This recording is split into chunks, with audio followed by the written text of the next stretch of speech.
welcome everyone. Today's weekly web chat is about mindfulness, and we are joined once again by second grade teacher Olivia Becker. Hey, Olivia. Hi. Hey, will you remind everyone what and where you teach? Sure. I teach second grade at Rita Murphy in Bismarck, North Dakota, and I've been teaching this my 5th year now. And for those interested, Olivia also joined us and shared a ton of amazing resources on project-based learning, on Genius Hour, and just in general, how to listen to your students a little bit more. And we were chatting, we're delayed getting started because she and I were chatting because I'm very selfish and I just love hearing from her. But would you share what you were just talking about in your reflection on the year and how it has changed, like how you're starting the year? Sure. Yeah, I think this year is my best year thus far, partially because I've just truly understood what building a relationship with students should look like. I think so many teachers, including myself, have we feel pressured in assessing and getting into the curriculum, where this year I feel like I've just taken a step back, because I even look at my relationship with colleagues, and I've been working with some peers for a couple years now, and that relationship isn't built. So the trust and that vulnerability isn't built either. Mm-hmm. So I think I'm taking a good chunk of time now in the beginning of the year to kind of talk about mindfulness, talk about how your brain works, to hopefully have a successful second grade year. That's awesome. Yeah. And we were talking, in amongst the benefits of getting to know your students, I found that I was a high school English teacher. I've been out of the classroom for 1 year now. And one of the things that Olivia and I bonded over was this idea of doing some sort of meditation or guided relaxation for our students. Because I found as the theater teacher, kids would come for rehearsal at the end of the day, and it would just be a ball of anxiety entering the auditorium. And there were days where I would look at these kids and just go, we're not going to accomplish anything. Like, there's no chance that we are going to, they are so distracted.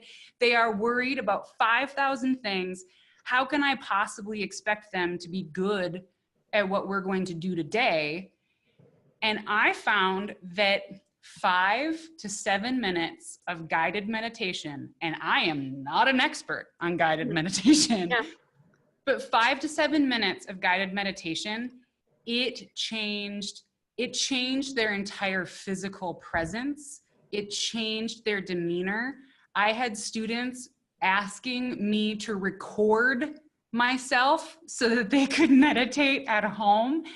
And I think you'll find, my goal in our chat today is I think you'll find that there are some simple things that you can help do with any student to help them just be a little bit more aware of how they're responding to things, and give them a couple strategies for what do you do when you are stressed out rather, or in a stressful situation.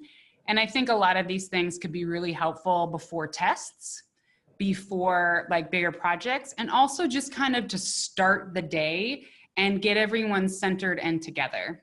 Yeah. Olivia, what's your favorite way to help kids center and be mindful? So after you said that, I could say about 5 different things that came to mind.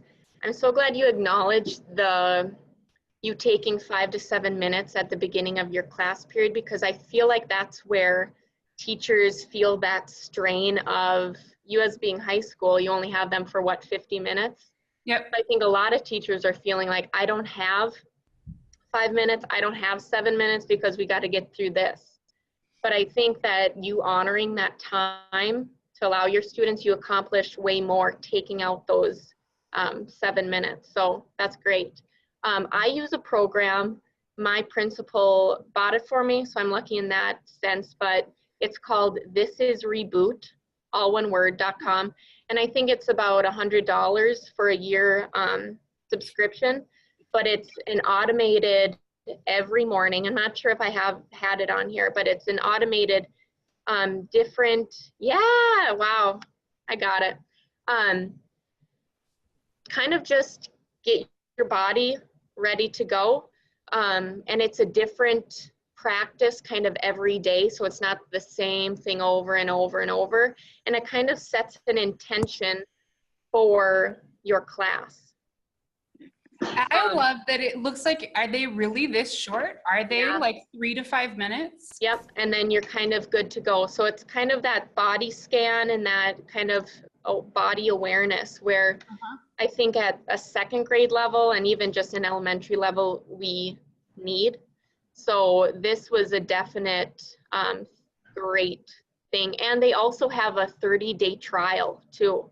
So if you ever just want to try it, you definitely can. And I don't know if I should share this, but I can share my password with other teachers. So if you were to purchase it, you could share the wealth because I think you can get it per teacher or a school subscription. Okay. But I do that. But then I also, honestly, it's just, you know, I have this book I bought at Barnes & Noble, Growing Up Mindful. Have it tabbed, some of my favorites. I just read through it. Once you get comfortable, you can honestly just do a quick body scan with your students. You can just do a quick mindful meditation. I actually had, it was funny, I had a student today write me a note how she just loves the sound of my voice. So that's really sweet. Would you, I don't mean to put you on the spot because I did not ask you to do this, but since it is relatively short, would you just guide us through one right now? Sure. Okay. Okay, so I'm going to give you just a couple seconds to settle your bodies, become aware of your surroundings. I want you to feel your feet resting on the floor, your back up against the chair. And I want you to become aware of how you feel right now in this moment. Are you worried about anything? Are you anxious? Do you feel good, ready to learn? As you bring awareness to how you're feeling, I want you to put one hand on your stomach and one hand on your heart. And I want you always to use your breath as an anchor. And it's okay as we're breathing to have thoughts come in and out, but just always know that your breath can be an anchor for you. So as you start breathing in, I want you to think of the word I. And as you breathe out, think of the word can.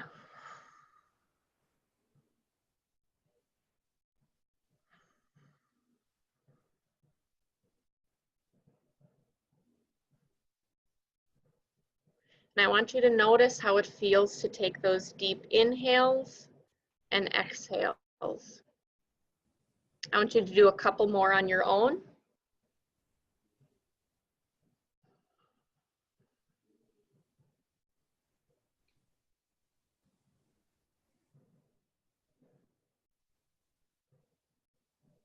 And when you're ready, if your eyes were closed, you can open them. And I want you to bring awareness back to the room. So it'd be something like that. Starting out with just using your breath as an anchor and honoring thoughts coming through your head. I think a lot of a stereotype with mindfulness is that, and meditation is that I'm sitting still. I'm not thinking about anything. Sure. It's kind of, and I think that's really intimidating, where mindfulness, it's honoring your thoughts, noticing them, and or worst case scenario, that you're ignoring your thoughts. Yeah. Like that you are shutting them out. Like I like what you just said, that it's like you can be aware of, that's the whole purpose, be aware of your thoughts. What are you hearing? What are those thoughts? And to let those go. How was that for those of you who just did that and are on the chat? What did that feel like for you as a teacher to do that short? And I don't think that took us 3 minutes, but no. What was that like? Well, I like that. I can certainly imagine starting the day that way with homeroom students or doing it before a test, like you said. It does remind me many years ago, my 7th grade math teacher had us lay out flat on the floor and concentrate on every little bit of our body, working from the toes all the way on up. And I don't know, it's 30 odd years later, I'm sure, and I still remember that. And how nice. Yeah. Mm-hmm.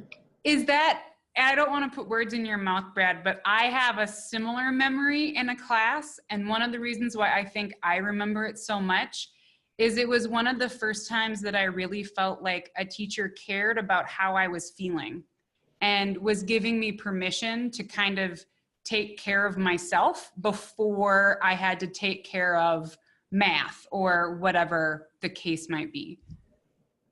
I think for me, I remember it because it was so relaxing and so unusual in the classroom. Yeah. Yeah. How about Kim? Do you have anything, reflection?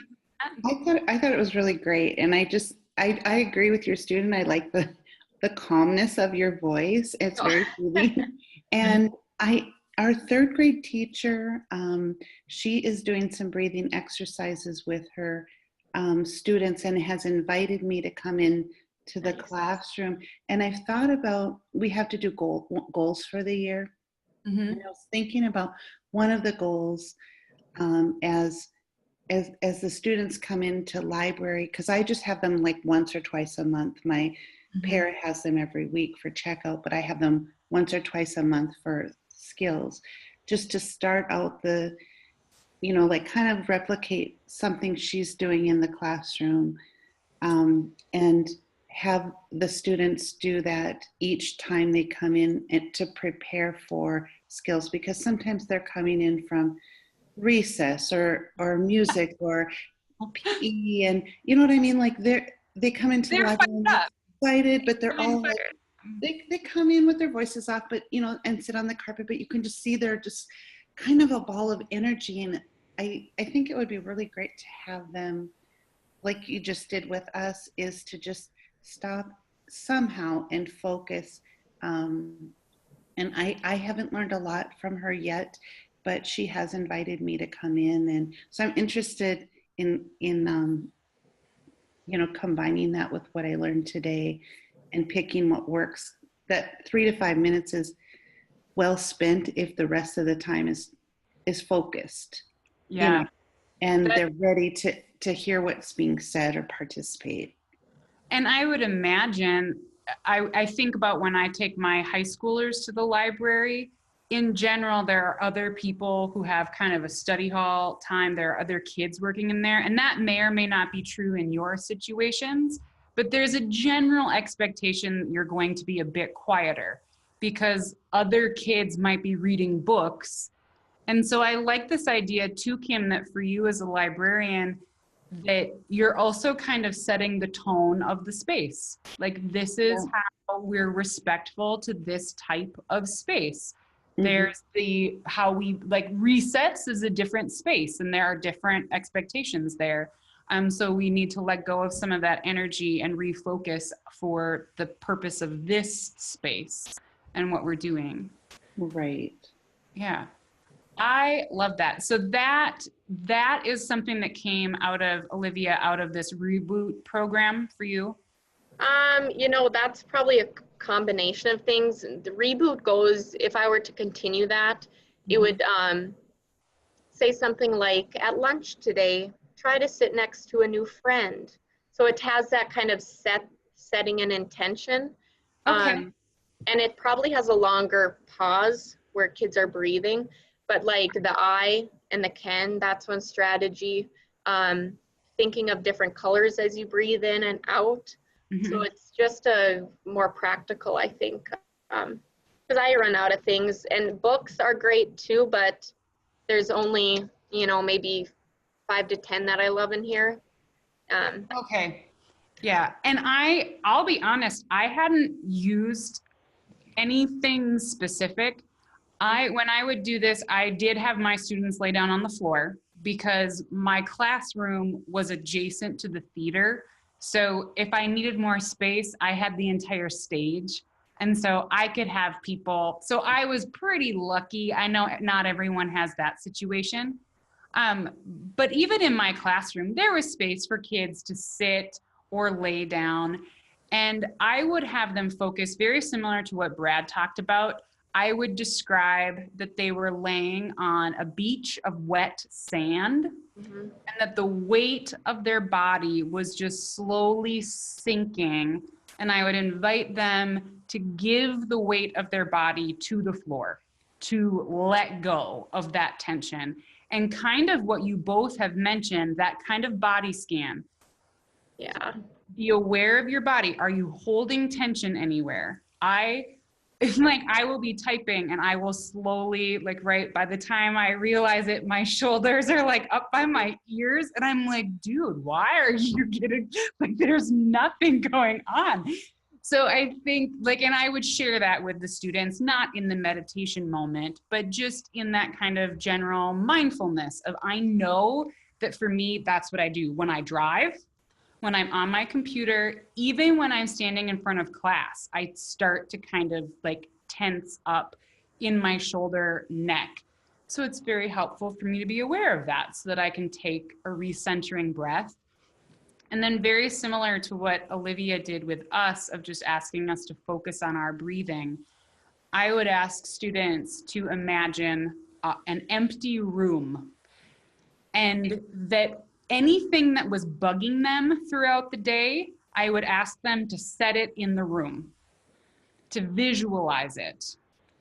And then as they were breathing, I would ask them to imagine a large gust of wind comes into that room and wraps itself around that idea. And the next time you exhale, you're going to exhale that worry, that idea out. And it might take you a couple breaths to get rid of it. And it might come back into your room. And all of those things are okay. Just be aware of that. And every time you breathe in, the wind wraps around that idea. And when you exhale, you breathe that anxiety, that worry, that bad moment of your day, you breathe it out and you let it go out of you for the time being. Where did you learn about these mindful practices? Honestly, I just made that up. Oh, wow, that's a great one. Wow. They said, you have all of these scholarly sources. Yeah, you just on the fly. I love it. Let's just like feel this out. Yeah. And I only share that because I want people to understand this isn't really rocket science, and there isn't, like, it doesn't have to be. I love that there's a whole program. And within the resource guide, and if you're watching the video, the resource guide, so all of these links are in the video description, but there are several different programs, like books that you can, this is Goldie Hawn, has this foundation where you have the Mind Up. Yep. And she has this whole dedicated curriculum about helping kids be more mindful. And this one's quite a bit cheaper. I want to say it was about $18 for the kit. And so. Yeah. And, you know, I want to say too that they have a K2, 3, 5, 6, 8. But I think the whole philosophy with mindfulness, I think, Brad, you could do this with your 9th graders, because I think it's just bringing awareness in, and it's a skill just like with anything else that needs to be practiced. So I think too, teachers need to make note that, you know, the first day, week, month, it's going to take getting used to. Just like anything else that we teach our kids to.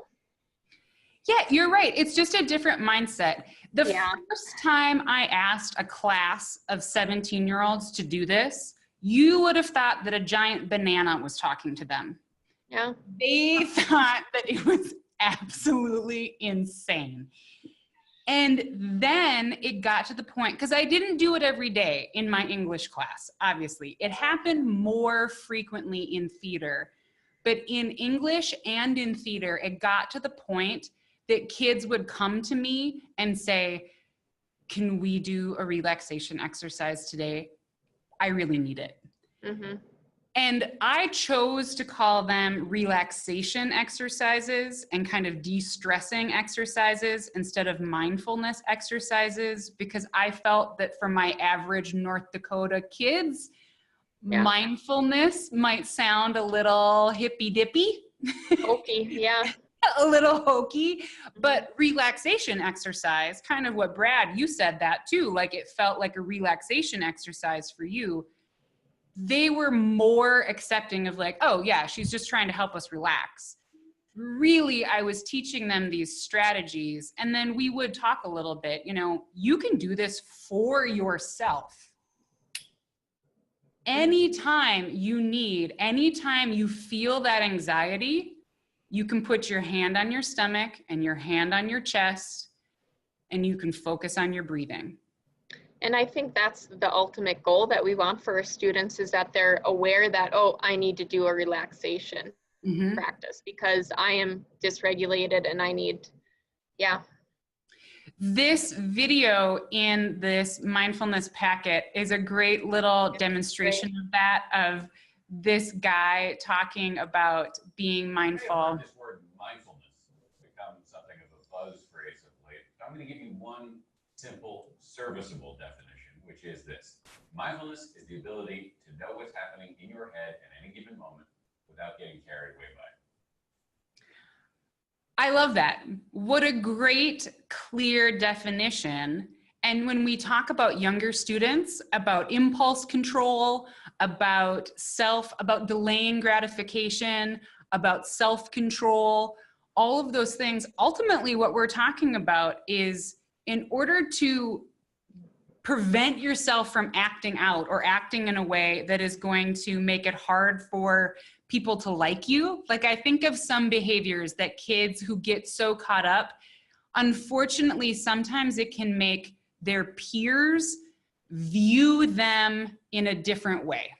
It is not indicative of who that child really is. So if we can help teach them some mindful, it's not about ignoring the fact that you're mad. It's not about ignoring the fact that you're sad. It's being aware of that and not letting that emotion impede you from other behavior or getting in the way of something else. And then he goes on and gives an example of driving in the car, and kind of, you have choices at that point, right? You could scream your head off and yell at the person who just cut you off in traffic, or you can be aware of, oh man, my pulse is accelerating. I'm feeling upset. I am becoming angry. Okay, like I need to breathe through this. I have some choices. And the first step to that is to be able to be aware of those feelings. How do you help second graders with that vocabulary and with that awareness of their emotions? So using Mind Up, it gives you a really great brain diagram, because I think kids especially, well, I think everyone needs to know the why behind it. Why are we teaching mindfulness? So it talks about your amygdala, your prefrontal cortex, and your hippocampus, and how our amygdala is kind of that fight, flight, or freeze, and then you have those choices. So I think just being really intentional with not just teaching mindfulness, but the why behind it.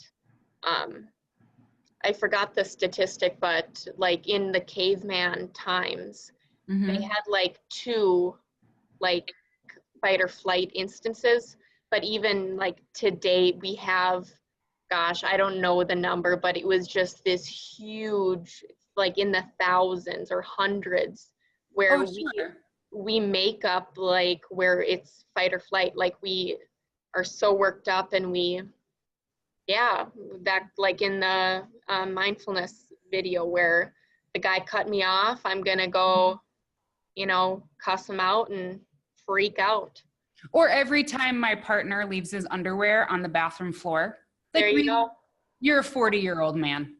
Like, why is your underwear on my bathroom floor? There you go. And I can choose. So you're right. Every day we have Choices. dozens of stimuli, dozens upon dozens of stimuli, big and small, of things.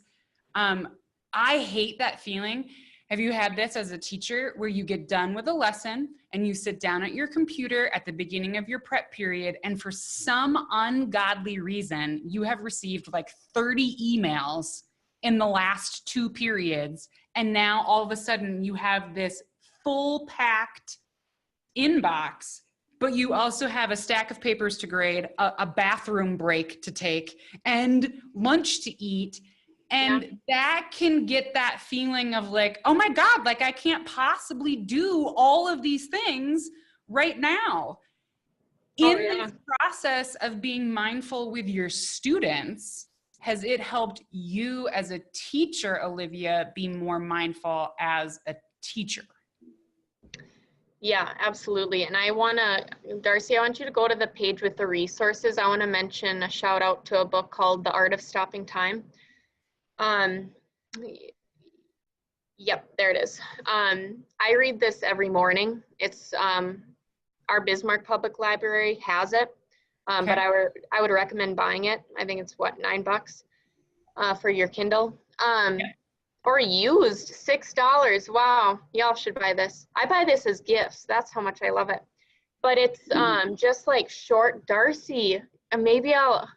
You got a birthday coming up. I do have everything hanging up. Yeah. You know, I want to say that. You could say that about anyone, because technically we all do. But that's true. Do it. So it's, I want to say it's 365 kind of days or 100 days. I think it's 100 days, but it gives you an intention to set for each day. Yep, 100. So like one day it said, don't sit. So you're really being intentional on how often you sit. Or it's talking about like chunking time. The thing that I just talked about, day 4, email time. Yeah, so then that intention was to make yourself aware of how much time you're spending there. And then maybe you want to chunk your time like in day 13 where, okay, from 8 to 8:15, I'm checking my email, and then I'm, clicking out of it, and then I'll come back to it at 3:30. So you don't have those feelings of like, oh my gosh, I have papers to grade, I have this to plan, I got to do this, I got to do that, where it's, you're being really intentional with your time. There was also one, you kind of have to be kind of strict with yourself if you want to do this, but where I set a timer on my phone for every 30 minutes, and I just did 10 like breaths, just some deep inhales and exhales. And it was really funny because I started this last spring, and because it was interfering with my day, like the 30 minutes, I had to tell my students I was doing this. And it was funny because then they asked me, what are you doing today?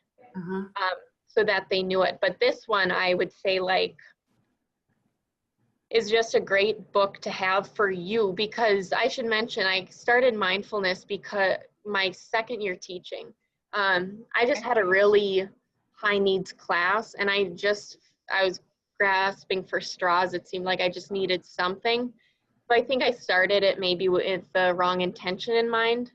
But then I just loved it so much that I adopted the practice for myself. So now I practice mindfulness, and this book I just love for myself, and every person that I mention it to also really loves it too. I like that idea. There are so many things. I like that index list. I am going to have to get this for myself. I am a much better person at teaching good things than I am at actually living good things. I'm kind of and I try to practice what I preach. I know that I can always get better at those things, but a couple of things that have always been important for me to model for my students is joy, being comfortable with mistakes, and having strategies for what to do when I'm feeling overwhelmed.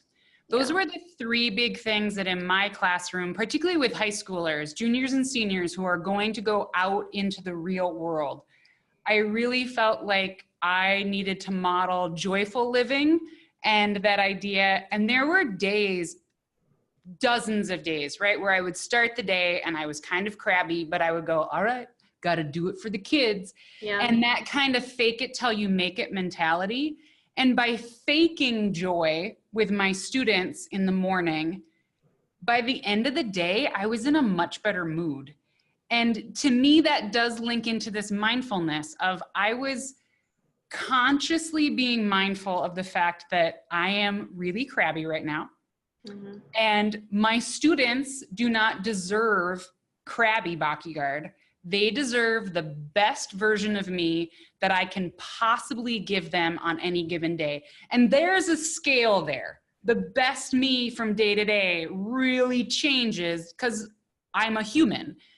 But they deserve the best version that I am possibly capable of that day. And sometimes that included me this happened more often, like if first period was a bunch of animals and then second period came in and I would say things like, all right, this is not your fault, but first period used up all of my patience for the entire day. So I'm gonna do my best, but fair warning, second period, there's nothing left. So don't be expecting my normal patience and humor because it's all gone. First period ate all of it. And I found that by being honest about my emotions, that was helpful for them. It could have been disastrous, right? They could have eaten me alive. Yeah. And really taken advantage of that. But I think what you said is true, Olivia. By you modeling that, what you found is the same thing that I found. My students actually really respected that. They respected the fact that I was trying to practice what I was preaching, that I was showing them, yeah, I'm a person who also gets crabby. I am aware that I am crabby. I'm not trying, I don't want to be a crabby teacher, but just know that my patience is really stretched right now. Like I need to take some deep breaths, but I also need you to be patient with me today. And Yeah, I found that students were really receptive to that. Yeah, I think it just makes you human, you know? I always like giving an example, and I had a meeting yesterday, and I came back and I go, I just had this crappy meeting. And I always say you have two choices to make. You can kind of still try, be in that negative mindset, or you can, take some deep breaths, do some positive self-talk. It's like, yeah. Yeah, and I feel that same way. So I know we've kind of shifted from our students to ourselves as teachers, but I can't count the number of times that I've sat in professional development and I've gone, are you kidding me? Like, I could be doing, literally, if I was dusting my classroom, it would be more productive than what I am sitting through right now. Yeah. But I always acknowledge that frustration that was building in me. But exactly what you just said, Olivia, I then encouraged myself to make a choice. You are here. Mm-hmm. You cannot stand up and leave. Well, you could, but like there are other consequences. Yeah. So how are you going to choose to respond to this situation? And my goal to myself was, even in the worst case scenarios, was to find the one really awesome thing, like to seek it out and find that awesome nugget. And then I focused on that. And sometimes it did mean that I would take out a piece of paper and start jotting down ideas connected to that one really good thread. But there was a lot of mindfulness that I think we as adults can use as we interact with each other and with our kiddos to do this. I do want to ask you one more thing. There's a lot of articles in this resource packet. There's this great collection of articles from Edutopia, the pros and cons of mindfulness, different topics. So this one link in the resource packet, mindfulness articles, takes you to this entire list of videos and resources about teaching mindfulness in your classroom. And then there are a couple other results. And this is one of the most common things that I've seen. There's a lot out there about schools doing different variations of either at the beginning of the day, school-wide meditation, or this replacing detention with meditation. For you as a teacher, Olivia, have you seen a shift in behaviors? And I know it's hard to compare one cohort of kids to another cohort of kids. I mean, you already shared that you started this because of a challenging group. But in general, like, how has this shifted behavior issues and things like that, and inter-student communication between students in your classroom? It's kind of funny you mentioned that. I had our counselor today. She pulled me aside, and two of my kids she worked with extensively last year, and she goes, you know, I've been meaning to tell you that, you know, I don't know what you're doing, but these two kids that I have now, I mean, are just like doing so well in my class and my environment. That's awesome. So, yeah, it was because, you know, I don't really, you know, I know a bit of what they were like last year, but to know that other people are seeing it that knew them from previous years. So I fully believe that we could replace detention with meditation. I have some of our first grade teachers in our building who dabble in it, and I can tell what kids have done it because they're ready to go whenever I do a mindful practice. And I just think of the success, and like, if every teacher does it and it's just building blocks, like what kind of adults are we gonna have in our community? I mean, it could be a real game changer for our society, I think, mindfulness. Speaking of other adults, I was mentioning this topic yesterday with a 5th grade teacher I was visiting with, and she had a great question that I personally hadn't thought of. She said, how do parents feel about their kids learning about mindfulness? And her concern was particularly religious families, because some people think of it as being a very Buddhist practice, which it does originate from some other traditions. Can you speak to that? Have you heard from parents about your mindfulness practices in the classroom? I've only heard positives. Okay. But granted, I mean, I teach in Bismarck, North Dakota, kind of a thing. And I think you have to, well, I don't even know if you have to be careful about the wording, but I don't say it's meditation. I stick with the relaxation, all that stuff, but kids have created like I have relaxation island in my classroom, and they've created those at home. And I think that's one thing that parents are really happy that I'm teaching their child are these calm down strategies, these kind of self-awareness things. So I haven't heard any backlash. Okay. But I'm sure I mean, just like anything that you do, it's bound to happen, you know? But the nice thing about this is, as we've shared, I do have this one slide, and within the articles even in here, if you needed a little bit of support for your administration or for any parent who did have a question of why are you doing this? Well, you're taking 3 minutes. Yeah. Right? It's not like you're giving over an entire class period to sit and meditate and cross your legs and all of the stereotypes that people think of. Yeah. And you can certainly just invite someone to come into your classroom. I mean, a great strategy with any adult, if they are questioning, if they can come into your classroom and see what you're doing, I think it's much easier for them to go, oh, this is it. Yeah. That's great.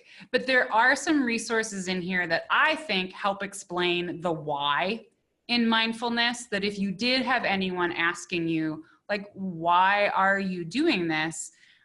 Both of these videos, I think, are helpful in explaining that. Olivia shared some amazing resources in this slide deck, as well as all of these articles. The articles in the second half, there's a strong academic correlation. When students are able to focus, they perform better in school. It's just the way it is. So if we can help them deal with some of that other stuff. Olivia, you said it at the beginning, right? Kids who are loved at home, they come to school to learn. Yeah. Kids who aren't loved at home, they come to school to be loved. Mm-hmm. And this mindfulness, these mindfulness practices can be part of how we show students that we do care about them as people, not just as academics. Yeah, oh, for sure. Yeah, this is one of those lifelong strategies that you could instill in your students. We actually map tested today, and it was kind of crazy to see. And, you know, it's September, but it's crazy to see how they're starting to just like understand where I need a break. I need to take some time. I need to stand. And yeah, I have nothing but positives to say about this. So. For those of you who are on, what questions do you have? Do you have questions about how this would look in your classroom? Do you have questions about any of the resources? What else do you want or need to know so that you feel like you could do this tomorrow if you wanted? I want to give a, oh, sorry. I just quick want to give a shout out to the apps that I put on there. For the majority of it, my favorite is that Insight Timer, free. A lot of them are free and just download on your phone, and yeah, you could just play that in your class too. Yeah, I mean, there's a ton of them. I don't know if anyone has trouble sleeping, but sometimes I play some of those at night too. But yeah, questions. You had mentioned 3 things that students need to see from us, and the first one I thought you said was joyfulness. What were the other 2 that you mentioned? Oh, this is just my personal philosophy. So Okay. like take this with a It grain sounded of really salt. interesting, though, for sure. I think that they need to see joyfulness in the classroom and me choosing to be joyful. They need to see me embracing mistakes. And Olivia and I talked about this a little bit before we started the chat, that I was always ridiculously honest with students. You know, they would come in the next day after a lesson. If it didn't go particularly well, I tried to learn how to let go of that anxiety as a teacher, because I really struggle when things don't go the way I want them to. That is very anxiety inducing for me, because I feel like I'm failing my students, right? Yeah. But here's the reality. They don't know. Like, I know that sounds awful, but that's also the reality. These 17 and 18-year-olds sitting in front of me, the worst version of myself, and we were talking about advice for young teachers, the worst version of you is so much better than whatever other alternative they might have for many of these kids. Mm-hmm. And so we as teachers need to be a little bit more forgiving of ourselves. And I try to model that by embracing making mistakes. And I always tell my students the first week of class, I'm a horrible speller. I am horrible at proofreading. I'm an English teacher, and I am horrible at proofreading my own work. So I always just tell them, I'm going to make mistakes, and I want you to point them out so that we can all fix it, and that I can fix it on my computer. And then when things wouldn't go as planned, kids would come the next day and I would go, all right, so yesterday I'm kind of blue. Sorry, we're gonna redo some stuff because I didn't explain it very well. And so being joyful, modeling mistakes, modeling failure of like as a growing opportunity, and then being somewhat mindful of my emotions and how I'm feeling. So that's what I was saying of, if I'm aware of the fact that I'm very crabby for whatever reason, I try to articulate that and then tell the kids like, all right, so A, it's just a warning. I'm crabby, so watch out. But it's also me just going, this is how I'm feeling right now. And by acknowledging it, for me personally, at least, when I acknowledge a feeling, it's easier for me to get past that feeling. I don't know if that makes any sense or if that works for the rest of you. No, I think that makes a lot of sense. And when you were talking about, I didn't catch exactly what you were saying, but I do think it's important for us to be honest with our students and say, you know what, I could have done that better, or I made a mistake, or, you know, just to acknowledge it, because it's good modeling for them to own up to something when. Yeah. And sometimes, I don't know that I went this far, but as part of this conversation of just being mindful, I also think that I could be better when I did make a mistake. I could even say, okay, I screwed that up. I'm feeling really embarrassed about that, and I'm feeling a little guilty about it, right? I might even model acknowledging my emotions, kind of combining some of those things, and then kind of demonstrating. Yeah, and this is one of those things, like I said, I'm very good at like preaching things like, oh, failure is fine. Like, don't worry about it. Like, it's good. This is just a draft. And then in my real life, if I do something that's wrong, I will have it Olivia's timer for going to sleep. I will agonize over every single mistake I made as I'm laying in bed trying to go to sleep. And I will think of everything I should have done, everything I should have said, everything that I should have tried, how I should have been more prepared. And I will just go on a cycle in my own brain. And I think all of this mindfulness stuff, I haven't used any of these apps. I used a different one. Oh, and now I can't remember the name of it. I will add it to the resource packet. And it really helped me fall asleep a lot better. So if that's a challenge for any of you as teachers, I fully agree with Olivia. If some of that mind junk is going on at night, some of these little breathing techniques can really be helpful for you of hitting the pillow and actually getting a good night's rest. Okay.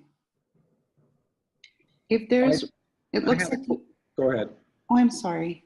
I was just because it looks like you have some great resources. If you had to recommend one for somebody who's just starting to learn this, what would be your number one recommendation?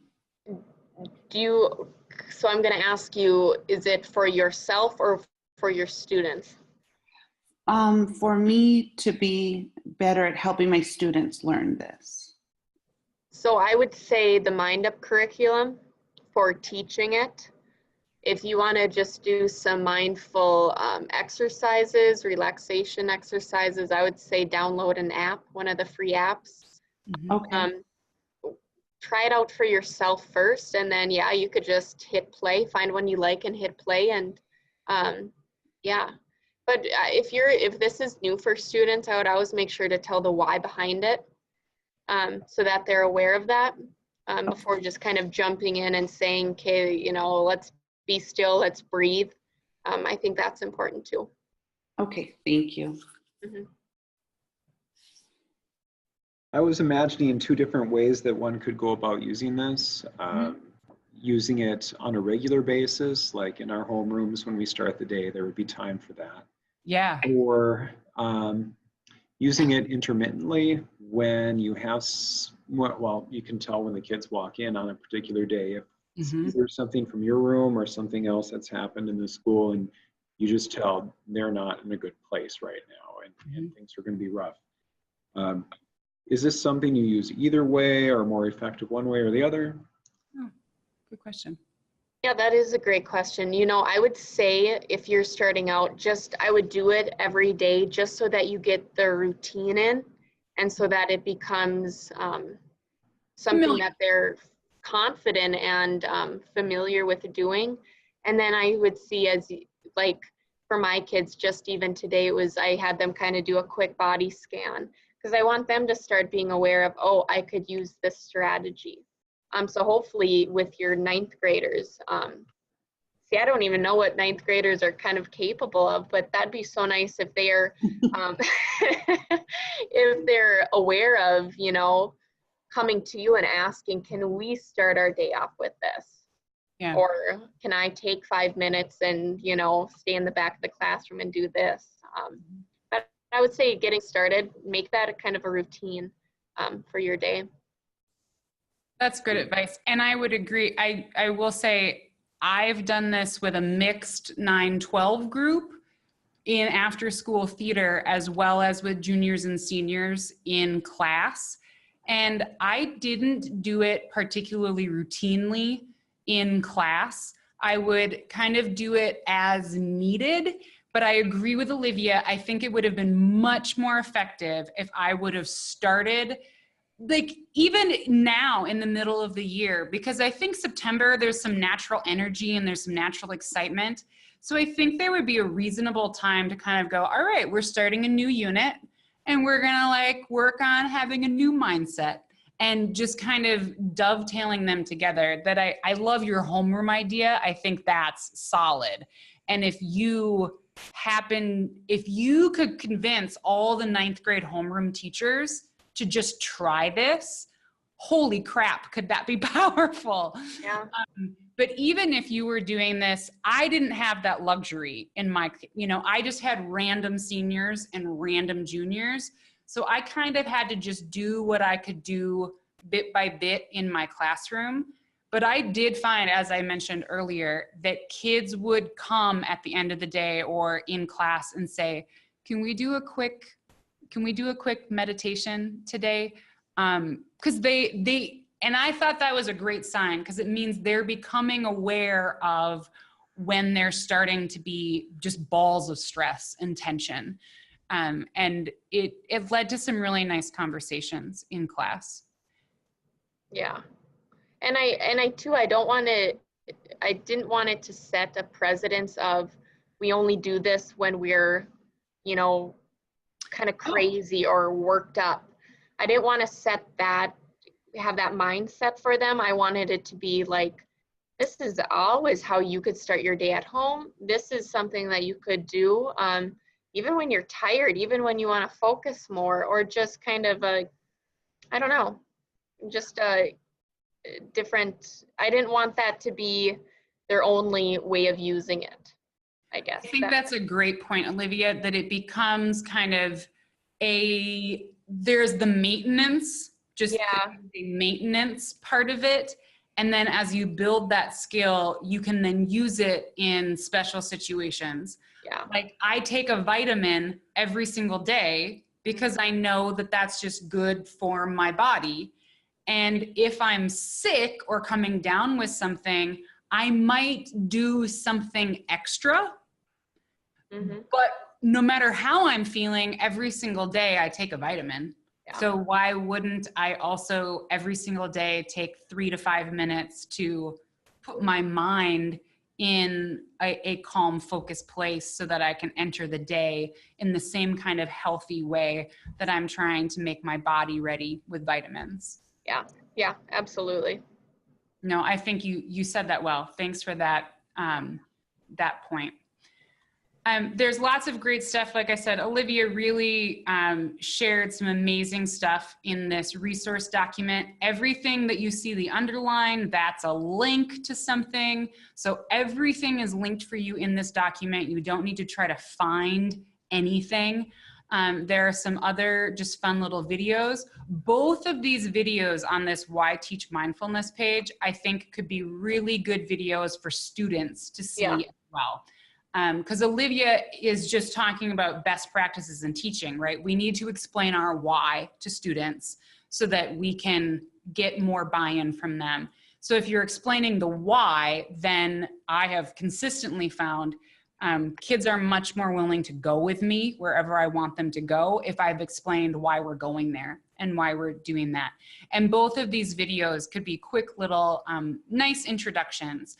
I also want to reiterate what she said, though, about sharing that information about the brain and some of that brain research. I think it can be really powerful for students to understand that what's happening inside of them is natural, it's normal, and it's part of how your brain is wired.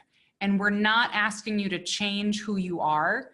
We're asking you to be aware of how your brain is responding to different situations. And so I think that's another great route for them to just remember, like, this is totally normal. We're just going to talk about some other options for how to control or how to react to those situations in life. Yeah. I think just dive right in, and to know too that it's 5 minutes of your day. I think it's really comforting too. Yeah. So anything that you're going to try is going to be better for those kiddos than nothing. Is kind of the other. Sometimes when I'm nervous about trying something new, I stop myself from trying something new because I'm so nervous about it going wrong. And I think this is a great example of something that just a little bit of breathing, you can start with something pretty small and simple and have a pretty big impact for your students. Yeah.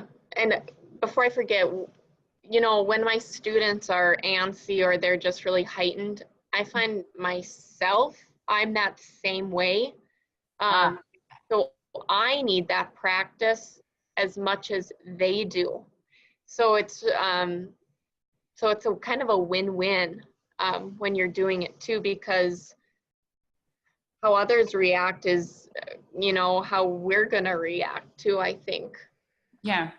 And it goes back to what you said at the beginning, Olivia, like if we can't model calm and mindfulness, how can we ever expect the kids to be mindful? They're going to get caught up in whatever we're projecting. So if we can help control how we're reacting to situations, and it's not going to be perfect, we're not going to do it exactly right every single day. I get totally surprised. I've cried in front of students. I have yelled at students. I have been very embarrassed in front of students because I am a human being, but I can still try to model the kind of calm, patient, focused person that I want to see reflected in my classroom. Mm-hmm. Yeah, totally. All right. Well, if you have any other questions, you know, feel free to email either one of us. Our contact information is in the resource pack. But otherwise, we'll sign off. Thanks for joining us for another Prairie Public weekly web chat, and we hope to see you again soon.